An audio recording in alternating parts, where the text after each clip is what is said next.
As we are moving forward here today, it is our desire to reacquaint you with your guidance system. We want you to remember that you are an extension of source energy. And we want the most important thing in every moment of every day for you to be awareness and maintenance of that connection. Because when you are aware and deliberately maintaining that connection, which is what we're talking about, allowing that connection. When you are maintaining, tending to that connection, you're thriving. You're clear-minded, you're joyous, you're healthy, you're sure-footed, you're confident, you're eager, you're passionate, you're in love with life. You are who you are. So when you feel frustrated or overwhelmed or afraid or angry or depressed, those emotions don't mean you're bad. They don't mean you're wrong. Those emotions mean you've practiced some thoughts for quite a long while and activated them often enough in your vibration that they become familiar. And now you have a belief or a dominant vibration that has enough divergent thought in it. And by that we mean different from who you really are and what you really know, that you got static in your vibration. So you're pinching off your connection to the well-being that is flowing to you that you just can't hear. It's like electricity flowing through the walls of your house, but if you don't plug into it, your toaster doesn't work. And if you don't find a way of connecting to the source energy that is flowing to you at all times in a predominant, dominant way, then you are doing less than thriving. And it is your intention and your legacy and your right to thrive. You knew when you came into these bodies that there would be plenty of things, plenty of variety, a smorgasbord on all topics for you to choose from. And you knew that you would be looking around and that you would be discerning your own personal preferences. But your plan was then, and still is, to look around until you figured out what it was you preferred, and then your plan was to give your undivided attention to what you prefer, because you understood that that's the way you train your vibrational alignment with what you prefer. And when you do that, it comes to you. Have you ever known someone who you knew was so wrong-headed, you knew that they were not based on what you thought was moral or appropriate behavior, and yet their life still continued to work, they still continued to win? You know why? They don't listen to the other side of the argument and mix up their vibration. They focus upon what they want. They hold themselves in alignment with that, what they want. They send only one signal about what they want, and the universe delivers to them what they want. And it doesn't matter how many others stand back and claim injustice, unfairness, foul play, inappropriate. The law of attraction always answers your vibration. And it doesn't have anything to do with what anybody else is doing or what anybody else thinks about what you're doing, unless you change your vibration because of what they think about what you're doing. That's why a variety of medical remedies can work differently on different people. That's why there's not one cure that always works. That's why a variety of religious intentions works for different people. There's not one truth or one religion that is appropriate. So it is your job as an extension of source energy to line up with that which you are an extension of. And you can tell by the way you feel how you're doing about that. So you have within you an emotional guidance system. Emotions that range all the way from passion and joy and appreciation, all the way to despair, all the way to depression. We want you to feel with us for just a moment that no matter what name you give or label you give these emotions, there is passion and appreciation and love and joy and knowing. There is believing. And there is hoping to believe. There is optimism and there is pessimism. There is frustration and overwhelmment. There is discouragement. There is fear and there is anger. There is anger and there is fear. It depends upon what you're angry about, where it falls on the equation. But fear is a very deep resistance emotion. And then there is that feeling of despair or depression. And we want you to notice that as you move up or down, this emotional scale, that on the end that feels wonderful is the knowledge of empowerment. That's where the perception of freedom is. And on the other end of the scale, where despair and fear and depression are, that's where there is a perception of absence or loss of freedom or empowerment. When you feel an emotion like fear, can't you feel that in that fear there is the perception of powerlessness? We really want you to notice that that's what emotions are about. You are empowered beings, but when you perceive that you have not power, then you begin to feel fear. And what happens to so many people is because they are not really aware of this emotional meter, and they are not aware that they can take an emotional journey in a matter of seconds or minutes and change their vibrational attitude and point of attraction, and therefore change what's manifesting in their experience. Because so many people have forgotten that, don't remember that, or have taught themselves something very different from that as they have attempted to please others in this physical body. What begins to happen is that large segments of your population, which just means a lot of individuals who become mass consciousness, come to believe that the way they control the way they feel, which is important to every one of them, no matter what they say, the way they control the way they feel is by trying to change the circumstances that affect them when they focus upon them. When you look at something that makes you feel good, you say, yeah, I'd vote for that. But when you look at something that makes you feel awful, you say, we've got to do something about that. We've got to get rid of that. We have to change that. We have to take that out of our society or get that off of the face of this earth.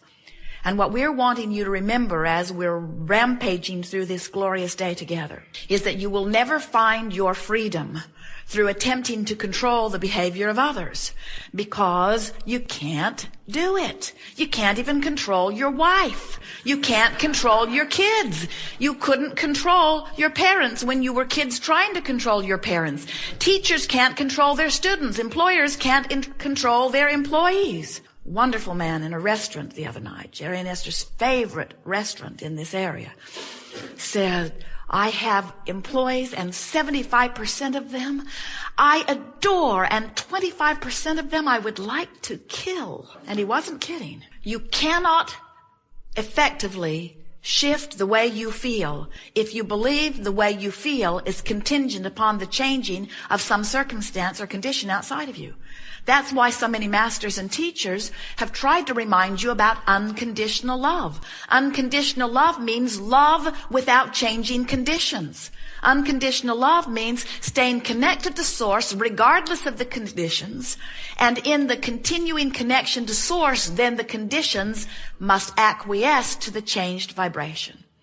We can feel that through your trial and error, through your willingness to experience life, through your wanting to feel good, and through your constant seeking, that you have come to know these things that we are talking about. And now it's just a matter of practicing them until you not only know it about this, but you know it about that, and about that, and about that, until you come to know it about everything, until you are able to look at your own body, even if it has something that you don't want in it, and you're able to relax and say, this too shall pass. It can go out the same door it came in. It came in vibrational alignment to something that I was thinking before I was even aware I was thinking it. And now I have changed the rhythm of my thought, and now I'm reaching for thoughts that consistently feel good to me on a myriad of subjects. All things unwanted must leave, and all things wanted must come. It is law. It is not possible for you to want something that does not come into your experience if you are in vibrational alignment with what you want. So why would you not be in vibrational alignment with what you want? Why would you not give your undivided attention to what you want?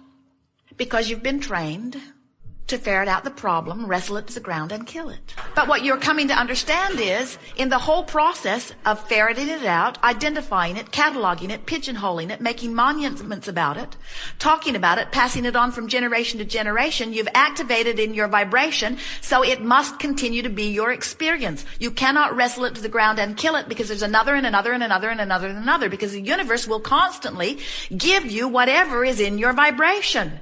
No exceptions, you see. You've got to change your vibration. There is not a medical cure that can cure something that's off in your vibration. There's not a pill or a surgery that can keep you whole if you've got a vibration going on that's not allowing well-being. And so when you realize that everything that's happening globally is symptomatic of what's happening individually, but you do not worry yourself about what's happening globally. You tend to the only thing that you can tend to, and that's what's happening individually. And you work to align yourself with what feels good, you begin to be an example of thriving. And it is our promise to you that when you thrive through the clarity of your example, you will be of value to others. And it is also our promise to you that you cannot get sick enough to help sick people get well. And you cannot get poor enough to help poor people become prosperous. And you cannot get agitated about the political process enough to improve it. In other words, until you align with what feels good, you will not be in vibrational alignment with what feels good. And until you align with what feels good, you will not be in vibrational alignment with what feels good. Now, this sounds like circular reasoning, but what we're saying to you is, you gotta line up. You gotta line up. You gotta line up. You gotta line up with what you want. You've got to line up with what you want. So why don't you? Well, it's because you were lining up with thoughts before you were paying attention to how the thoughts you were lining up with felt. And you developed a vibrational habit of lining up, and law of attraction then matches those thoughts. Someone said to us the other day, Abraham, it feels like my thoughts are thinking me. It doesn't feel like I have control of what I'm thinking. I wake up and there they are.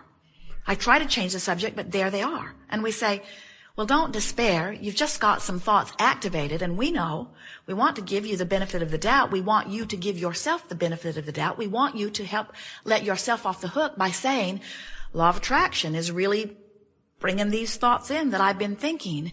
But now a wonderful thing has happened.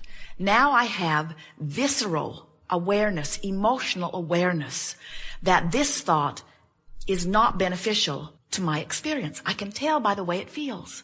So when I criticize myself, that's not good for me. When I criticize you, that's not good for me. When I find fault with me, that's not good for me. When I find fault with you, that's not good for me. When I worry, that's not good for me. When I worry, I'm actually negatively creating. When I worry, that means what I'm worried about is in the process of becoming. Friends will say, but Abraham, how can I not worry about this fact? And how can I not give this fact, this truth, this evidence my attention? And we say, think about what you're saying. You're saying somebody else who didn't want that, gave it their attention, gave it a lot of their attention, achieved vibrational alignment with it, attracted it into their experience, and because they did that, then you should too? If we were standing in your physical shoes, we'd be very particular about what we give our attention to. But we wouldn't go about it by monitoring thoughts. We would go about it by deciding that nothing is more important than that we feel good. And then by little, thought by thought, day by day, subject by subject, reaching for the best feeling thought that we could find in the moment. Joseph Campbell, magnificent teacher, gave you the best words that have ever been spoken on this subject of lining up with source energy and creating your own reality in a way that would please you.